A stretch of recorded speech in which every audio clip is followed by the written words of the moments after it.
ஆண்டவராய் இயேசு கிறிஸ்துவின் நாமத்துக்கு மேன்மை உண்டாவதாக.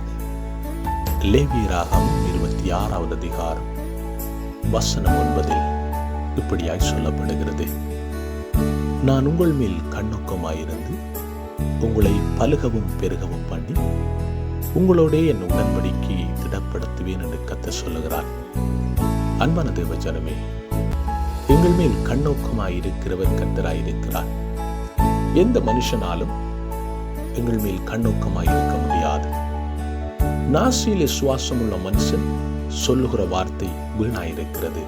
ஆனால் வானத்தையும் பூமியை உண்டாக்கிய சர்வலோக ராஜா எங்களை பார்த்து சொல்லுகிறார், அவர் எங்கள் மேல் கண்ணோக்கமாய் இருப்பேன் என்பதாய். அவர் எங்கள் மேல் கண்ணோக்கமாய் இருக்கும் பொழுது எல்லா தீமைகளும் எங்களை விட்டு மாறுகிறதா இருக்கிறது. அன்பான சகோதரனே, சகோதரியே, கர்த்தருடைய உடன்படிக்கை எங்களுடைய வாழ்க்கையிலே திடப்படுத்த வேண்டுமானால் முழுமையாய் கர்த்தரை ஏற்றுக்கொண்டு வாழும் பொழுது கர்த்தருடைய உடன்படிக்கை, கர்த்தருடைய சித்தம் எங்களுடைய வாழ்க்கையிலே நிறைவேறுகிறதா இருக்கிறது.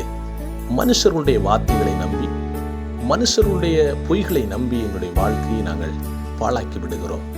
நாங்கள் கர்த்தரை நம்பி வாழ்வோமானால் கர்த்தர் எங்களை மேன்மைப்படுத்தி உயர்த்தி ஆசீர்வதிக்கிற தெய்வமாயிருக்கிறார். ஆண்டவராய் இயேசு கிறிஸ்து உங்களை ஆசீர்வதித்து உங்களை பாதுகாப்பாராக. God bless you.